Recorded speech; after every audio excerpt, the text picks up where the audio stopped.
There are moments in life that seem to really suddenly, in an instant, just completely split us open. Whether it's a diagnosis or a betrayal or just an ending that we didn't really choose for ourselves.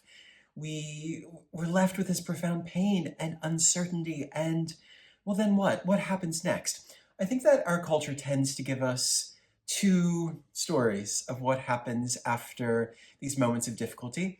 Either we bounce back, stronger, shinier, more optimized, or we break, we disintegrate, and we carry that trauma with us forevermore. But what if there's a third way to think about this? What if suffering in, that really human significance that it has for us, what if when we meet it with depth and intention, we can transmute it into something else? Not in this type of performative sense, not in a heroic sense, not in a sense where we are trying to repress that pain or trauma, but in a quietly, reflectively alchemical sense. And today I want to invite you into that particular possibility. And in this video, I want to talk about Stoic ideas, modern psychology, and contemplative insight as we look at something known as post-traumatic growth. And doing that through our usual lens of initiation and integrity and inner maturation. I'm Dr. Alan Johnson, and on this channel I talk about the mind, well-being, productivity, and change for thinkers, makers, and everyone in between. And this particular topic of today's video isn't a theoretical one to me. A number of years ago, I really hit a threshold. It was one of those periods where everything for me, both internally and externally, seemed to fray absolutely at once. An unexpected, unplanned shift in identity, and something that no amount of productivity hacks or planning or project management could solve for me. It was something that inside was going to take some time to reflect upon. And I found myself returning to, my old teachers, my old practices. And what I discovered when I returned to the Stoics, and I've been reading and studying the Stoics for many, many years now, is it wasn't cold logic. We think that the Stoics tell us that we need to just sort of, have the stiff upper lip and not let things bother us, and that a stoic response to pain and trauma would be just sort of get over it or disregard it. When I returned to the great Stoics at that period of great pain and trauma for me, that is not what I found. I found teachings on spiritual steadiness and a really fierce type of gentleness, which was profoundly transformative for me at the time. Marcus Aurelius, one of my favorite Stoic philosophers, writes, "The impediment to action advances action. What stands in the way becomes the way." And at first I didn't really understand. But gradually I began to feel my way into what he actually meant by that. That the experiences that I wanted to avoid in my life might be precisely those experiences that I needed to realign. And if this type of stuff resonates with you, if you're navigating that season of disorientation or longing to turn pain into something that is wise and grounded, over on my Patreon, I've created a collection of guided reflections and practices and longer workshops that explore this idea of post-traumatic growth and the Stoic tradition from a contemporary, contemplative lens. And for me, in all of the work that I do, it's not about quick fixes. It's about walking that slow path to gentle awakening. So this is something that you find interesting. I'll put a link below to my Patreon community where you'll find a lot more. But let's look more closely now about this idea of post-traumatic growth. Psychologists like Richard Tedeschi and Lawrence Calhoun began researching this in the late 1990s. That's not that long ago. The Stoics were writing about this idea 2,000 years ago, but it's taken nearly 2,000 years for contemporary psychology to begin to catch up and begin to explore this idea from a clinical perspective.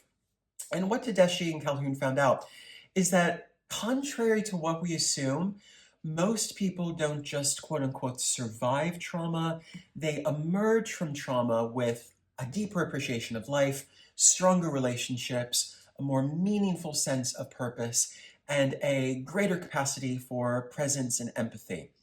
And that's not something that we necessarily think of or speak about when we think about what happens after we encounter trauma.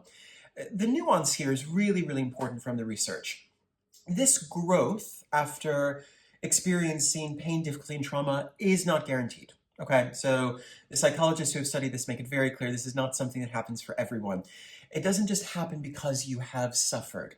This type of post-traumatic growth, the research shows, requires a kind of inner attention, an attentiveness to the experience of pain as we're going through it. And this is where the ancient wisdom of the Stoics becomes so powerful, not as a form of self-denial. We oftentimes misunderstand the Stoics as being all about self-denial. They are about a kind of pedagogy of perception, how we are observing the present moment and learning from it and growing from it. And Epictetus, another one of the great Stoic philosophers, another one of my favorites, says it's not what happens to you, but how you react to it that matters.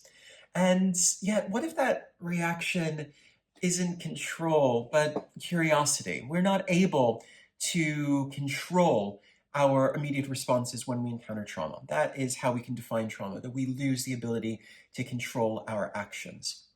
What if, rather than trying to control our responses to difficult situations, we instead just approach them with a sense of curiosity? And this, to me, is where post-traumatic growth meets contemplative inquiry. And it's not about rushing to reframe pain, difficulty, or trauma. It's about beginning to listen differently to what that suffering is trying to show us. So before we return to the contemporary psychology lens, let's go here back to the Stoics just for a few moments. Because in ancient Stoicism, suffering was not seen as a detour. Suffering was seen as an initiation into virtue. And I need to do some other videos on just how different the world that the Stoics lived in was to our lives today, and how much suffering that they encountered. And what they really taught us through this sense of progressing through our difficulty, progressing through our suffering, was not virtue in this type of moralistic sense. And we maybe have inherited this unsavory idea of a sort of Judeo-Christian virtue, which maybe or maybe not aligns with our own view and our own values. That's not what they were talking about. They were talking about virtue as a form of alignment with nature, alignment with reality, and alignment with what the Greeks called logos, that rational, animating order of the world around us. And through this, they were not trying to escape pain. They were not trying to repress pain. They were not trying to deny pain. They were trying to attune themselves to truth. And the truth of the world is that pain happens. And they were particularly trying to attune themselves to the world when things hurt. And this is what I see in so many people today, especially people who are really on the edge of something new. A greater sense of connection, a greater sense of compassion, a greater sense of creativity and awareness. Researchers who've lost faith in their field but still love asking questions, or writers who are burned out from writing consistently and not getting that job offer but long to create the next great project, or leaders who are exhausted by performance and overperformance and are really aching for real alignment. In all of these cases, pain is not the enemy. Pain is the type of mirror. The invitation isn't to get over this disappointment, this setback, this upset. The invitation is to sit with those feelings until they start speaking in a different voice.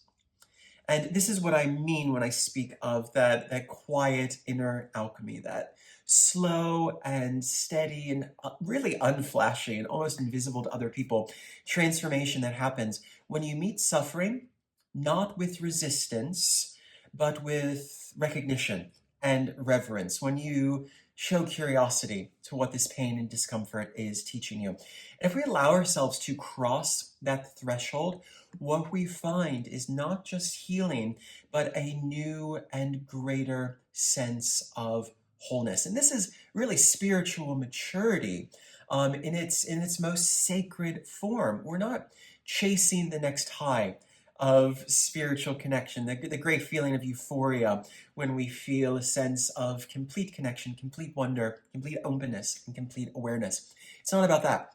What I'm speaking about here is about tending to that sacred ordinary, that profoundly ordinary experience of pain and upset that all humans encounter, and doing that day by day and breath by breath.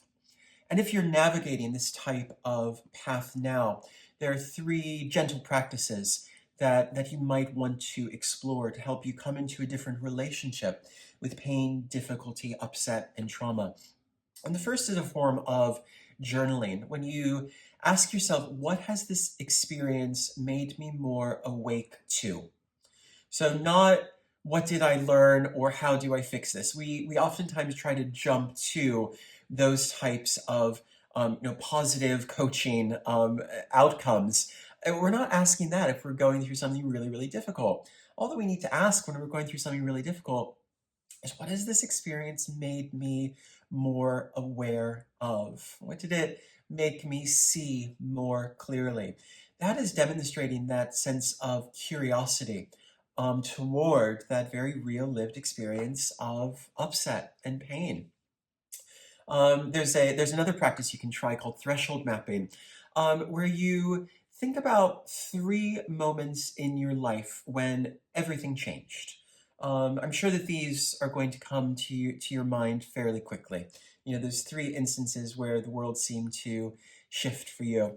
Now, once you've identified those 3 moments, what patterns do you notice about them, and what new capacities were born within you as you crossed from the past to that new present, when you crossed that threshold? And finally, this third practice I call the long now. So you can sit for 5 minutes, do it today, do it tomorrow, do it as long as you need, and say aloud or write down, I don't need to resolve this now. I am practicing presence within it. I don't need to resolve this now. I am practicing presence within it. Repeating this aloud or writing it on paper reminds you what the task is in a moment of pain. These are not productivity tools. These are invitations to something much deeper.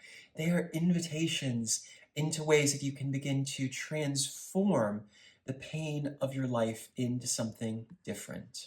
And suffering, when it is held with depth, becomes something very different to what we expect. Not because it's good. I'm not saying here that pain and suffering are good, but because it can make us different. It can help us grow in a different way. And there's no shortcuts to this, but there is a way forward, a way that honors the pain you are holding without idolizing it or over-identifying with it. A way that brings you into alignment, not just with what has happened, but also with who you are now becoming. And that's the work that we do here on this channel. And that's the invitation of living wisdom. And if this landed with you, subscribe or share it with someone who might need it, or explore more over on my Patreon channel. And wherever you are on this path, from burnout to a real sense of belonging, continue to walk gently and keep listening to what the world is going to tell you. Till next time, stay well, and I'll see you then.